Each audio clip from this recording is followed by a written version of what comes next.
创新的第一性原理是什么？今天的视频会打破你的认知。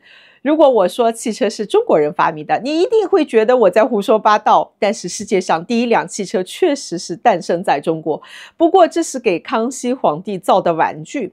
有一个叫做南怀仁的传教士在北京故宫担任钦天监监正，设计制造了世界上第一辆蒸汽动力车。从技术意义上来看，它已经是具备了自走式车辆的核心逻辑，被世界公认为人类最早的汽车原型之一。这比后来被称为汽车之父的卡尔本茨整整是早了214年。这件事情至少是说明一点，清朝并非是没有接触过前沿技术，也并非是完全缺乏发生科技创新的可能性。既然大清帝国其实是已经拿下了工业文明的入场券，为什么却在检票口睡着了呢？是因为康熙不够聪明吗？不，康熙是一个绝对的学霸皇帝，他是中国历史上罕见的对西方的数学、天文学、医学、地理学，甚至是音乐都有深入学习的皇帝。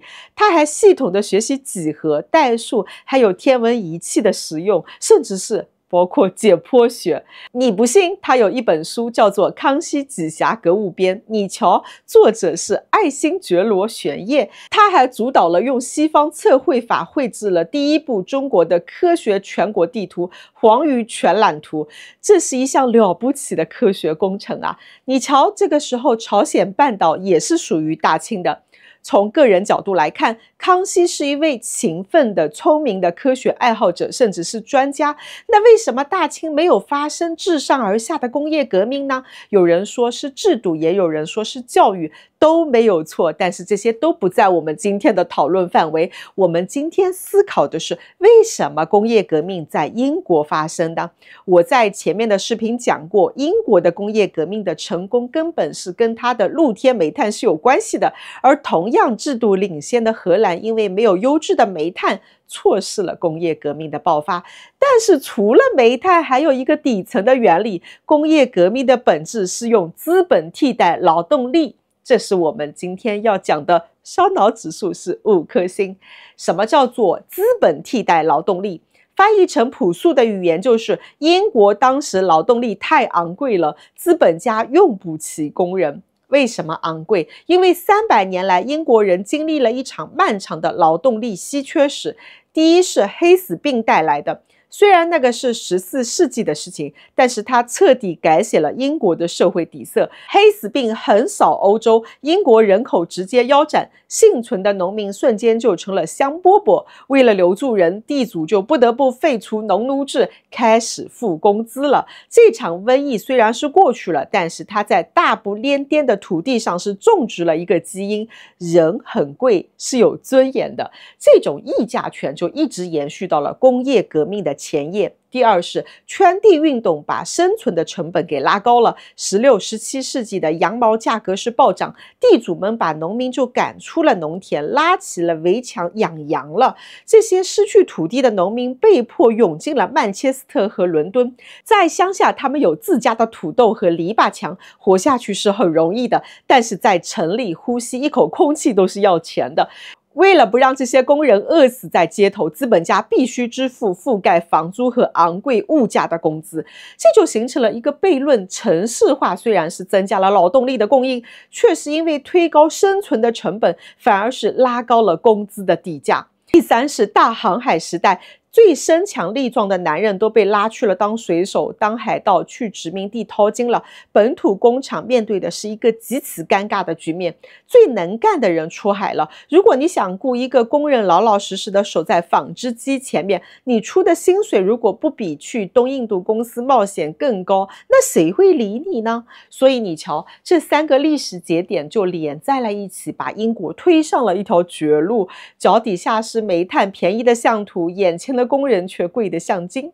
在这种极端的环境之下，工业革命爆发了。而当时的大清朝正处于所谓的康乾盛世，从康熙到乾隆，人口从1.5亿激增到3亿，到处都是廉价的劳动力。对于大清的商人，甚至是对于像康熙这样的学霸皇帝来说，如果想多产出一匹布，多移动一块巨石，最划算的方案永远是多雇2个纤夫，或者是多招几个绣娘。在大清，由于人太便宜了，导致任何试图节省人力的发明，在经济上都是多此一举。怎么可能爆发工业革命呢？听到这里，王富贵就要反对我了。你怎么胡说八道呢？那是英国的制度，保护私有财产，鼓励创新，是制度的作用。肤浅，很肤浅。英国是因为昂贵的劳动力倒逼了制度的进化。在大清，由于人很便宜，财富的主要形态它是流动的。你开一个丝绸店或者是粮油铺，最大的资产是手里的存货或者是账面上的银子。万一官府要加税或者是权力要勒索，商人是可以藏起银票，关掉店面，溜之大吉的。但是在英国，为了替代那个贵得离谱的工人，资本家必须把钱变成了搬不动的资产。当你把所有的身家性命都变成了一台巨大的蒸汽机，一座高耸的烟囱，一条铺设好的铁轨的时候，你已经是无法跑了。这些固定资产住在那里，它是显眼的，但它也是脆弱的。这个时候，资本家的心理就发生了质变。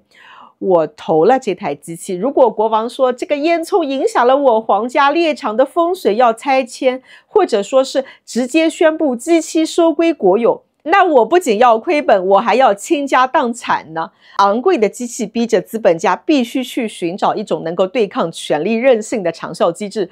终于1688年，英国爆发了光荣革命，紧接着1689年颁布了权利法案，本质上就是一份给皇权套上紧箍咒。法案规定，国王如果不经过议会的同意是不能够随便征税的。既然老板们砸了巨资购买机器，那他们就必须要确保，不管是谁来当国王，都不能因为缺钱就来工厂强行的割韭菜。这一刀就切断了权力对资产的直接掠夺。不仅如此，还确立了私有财产神圣不可侵犯。这些先进的制度本质上是一场精英阶层对权贵的博弈，而这背后的根源居然是劳动力太贵了。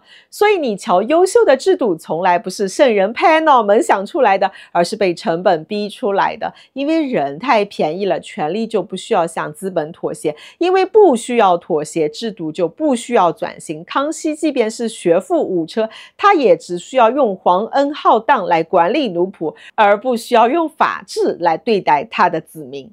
廉价的劳动力让社会失去了对机器的饥饿感，而这种饥饿感的缺失又让社会失去了对法治和资产保护的迫切需求。历史的惊人之处就是在于它总是在看似不同的时代跳同一支舞。当我们理解了科技创新的第一性原理，再回望康熙的蒸汽汽车和英国革命，一种奇妙的淡定感便是油然而生。听到这里，或许有人会问，既然劳动力变贵是科学技术革命的催化剂，那么今天的中国是否正在重演英国当年的剧本呢？是的，这是一场全新的、更加复杂的剧本。人口结构正在发生历史性的转折，老龄化的加速，年轻人不再愿意从事重复性体力劳动，招工难已经成为制造业的普遍痛点。有个粉丝曾经留言，现在月薪过万都找不到来车间干活的年轻人，他们宁可去月薪6000的奶茶店打工。这些数据的背后是一个无法逆转的趋势，人口红利窗口正在关闭。康熙的遗憾是在于他掌握了个人的科学知识，却未能也无意推动整个社会的科学化。而今天我们第一次有机会弥补这个遗憾，中国科技正在以天为单位加速。当汗水变得昂贵，资本唯一的生路就是去投资智慧。AI、机器人、生物制造，这些听起来高大上的词汇，翻译成朴素的经济学语言，就是我们必须完成新一轮的以资本替代劳动力。当然不要误会，这并不是说科学技术的进步让人失去工作，历史上从来没有一次技术革命是简单的消灭人类劳动的。旧岗位的消失，同时又会创造新的岗位。我们之所以对未来感到焦虑，往往是因为看不清脚下的路，不确定自己正在走向何方。但是历史就像是一面镜子，它告诉我们，文明的演进并非是随机漫步，而是遵循着深刻的经济与社会规律。看历史能够让我们淡定，因为你会发现，今天中国正在经历着人口变贵、产业升级，并非是突如其来的，而是历史长河当中的一个必然阶段。英国曾经走过这条路，美国也曾经走过这条路。当人的价值被重新定义，资本便会像水一样自动地流向创造价值更高的价值洼地，那就是科技与创新。这不是衰退，而是进化。